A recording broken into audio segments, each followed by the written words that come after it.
Student, स्वागत है आपका अपने YouTube channel the way of chemistry पर। आज हम लोग चर्चा करने जा रहे हैं अभिक्रिया की कोटि अर्थात ऑर्डर ऑफ रिएक्शन के बारे में। पिछले वीडियो में हम लोगों ने चर्चा की थी रेट लॉ या फिर दर नियम के बारे में। इसे वेग नियम भी कहते हैं, दर समीकरण भी कहते हैं, दर व्यंजक भी कहते हैं। हम लोग अभिक्रिया की कोटि को जानने से पहले एक वेग समीकरण की चर्चा कर रहे हैं। मान लिया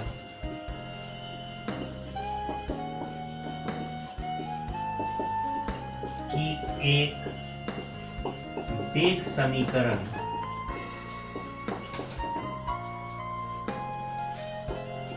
जिसे दर समीकरण भी हम लोग कहते हैं निम्न प्रकार से है।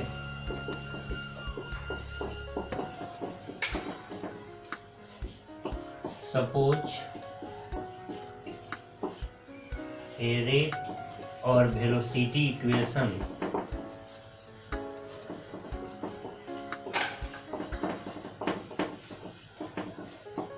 Is as follows. हम लोग मान लेते हैं कि एक रेट लॉ कुछ इस प्रकार से है। b के power n rate directly proportional a के पावर m b के पावर n। समानुपाती नियतांक या फिर डायरेक्टली प्रोपोर्शनल का चिन्ह हटाने के लिए एक कांस्टेंट का हम लोग प्रयोग करते हैं b के पावर n। इस समीकरण के बारे में हम लोगों ने पिछले वीडियो में चर्चा की थी।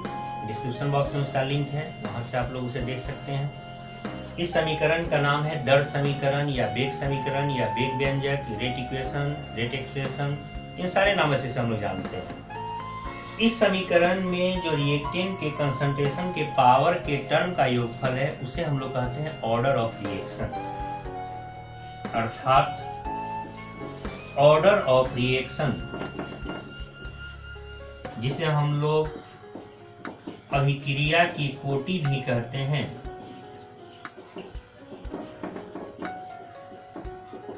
बराबर होगा m प्लस n।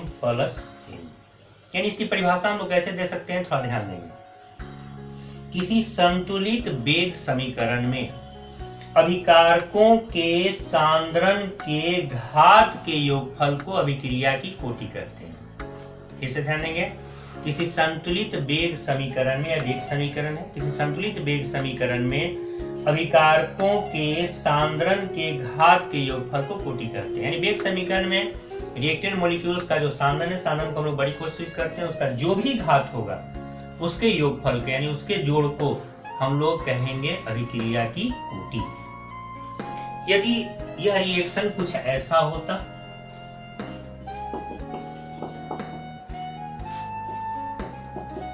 यदि A का m मोल तथा B का n मोल की दर को, अभिक्रिया की दर को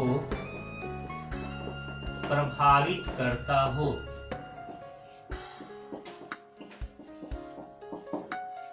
तो ऐसी अवस्था में रेट समानुपाती a के पावर m और b के पावर n होगा, जो हम लोग द्रव्यमान क्रिया के नियम या अनुपाती क्रिया के नियम या लॉ ऑफ मास एक्शन में पीछे पढ़ चुके हैं।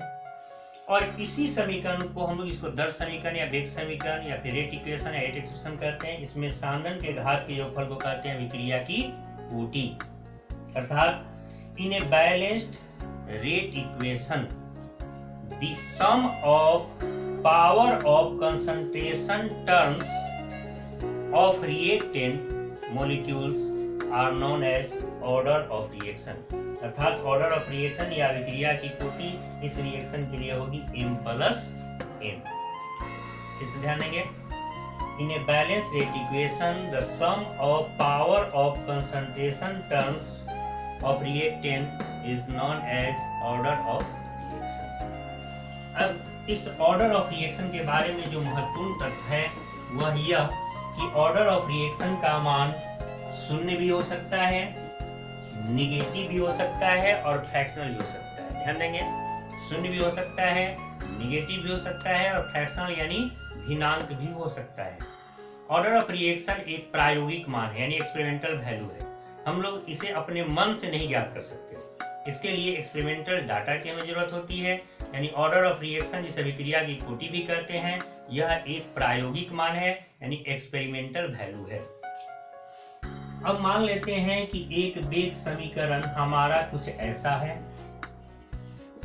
रेट बराबर के a के पावर 1/2 और b के पावर 3/2। हमें ज्ञात करना है ऑर्डर ऑफ रिएक्शन यानी अभिक्रिया की कोटि।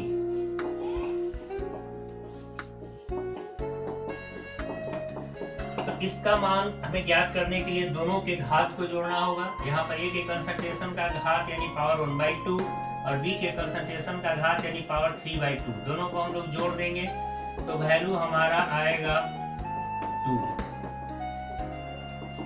यानी इस डाटा के लिए हमारा ऑर्डर ऑफ रिएक्शन होगा। यानी ऑर्डर ऑफ रिएक्शन भी ज्ञात करना एक आसान काम है, लेकिन यहाँ हमें एक रेट लॉ की जरूरत होती है। रेट लॉ में हम लोग को पावर ऑफ कंसंट्रेशन टर्म को जोड़ देना है, जो वैल्यू प्राप्त होगा उसी को हम लोग कहेंगे ऑर्डर ऑफ रिएक्शन। यदि यह वैल्यू कुछ ऐसा हो, मान लिया कि एक दूसरा हम लोगों के पास रेट समीकरण कुछ ऐसा है, यहाँ हो सकता है रेट की जगह आर लिखा हो। इस समीकरण में भी यदि हमें ऑर्डर यानी कोटि का मान ज्ञात करना है, लोग इसे समझ सकते हैं। पावर ऑफ कंसंट्रेशन टर्म यानी इसके लिए पावर 1 और इसके लिए 2, तो हमारा ऑर्डर ऑफ रिएक्शन अभिक्रिया की कोटि का वैल्यू होगा 3। यह एक्सपेरिमेंटल वैल्यू है। ऑर्डर ऑफ रिएक्शन को ज्ञात करने के लिए हमें एक्सपेरिमेंटल डाटा की जरूरत होती है। क्यों जरूरत होती है, यहाँ थोड़ा ध्यान देंगे। इस रिएक्शन में यहाँ घात 1 है और इस रिएक्शन में घात है 2। इसका मतलब ये हुआ कि इसके लिए सक्रिय यानी एक्टिव मास 1 के सापेक्ष हमें प्राप्त हो रहा है और इसके लिए 2 के सापेक्ष प्राप्त हो रहा है। एक्टिव मास की चर्चा हम लोगों ने पिछले दिन की थी लॉ ऑफ मास सेक्शन में, उसे भी आप लोग पिछले वीडियो में देख सकते हैं। तो ऑर्डर ऑफ रिएक्शन के लिए हमें पावर ऑफ कंसंट्रेशन टर्म को जोड़ना होता है। क्योंकि एक्सपेरिमेंटल ये वैल्यू है तो हमें डाटा से ये ज्ञात करना होता है कि कितने मोल प्रभावित कर रहे हैं। उदाहरण के तौर पे अभी हम लोगों ने जो उदाहरण देखा, एक सिंपल सा इस रिएक्शन में A के number of moles small a है, B के number of moles small b है, लेकिन हम लोगों ने चर्चा की कि यदि A का m मोल और B का n मोल अभिक्रिया को प्रभावित करता हो, यानी सक्रियण वैल्यू इसके लिए क्या हो, तो A के लिए m और B के लिए n हो, तो हमारा रेट समीकरण कुछ ऐसा होगा। लेकिन यदि कहीं ऐसा हो कि हमारा A का ये total number of moles reaction को इफेक्ट करता हो और B का ये total number of moles effect करता हो, तो ऐसे केसेस में हमारा ये वैल्यू कुछ इस प्रकार से होगा और तब ऑर्डर ऑफ रिएक्शन हो जाएगा A+।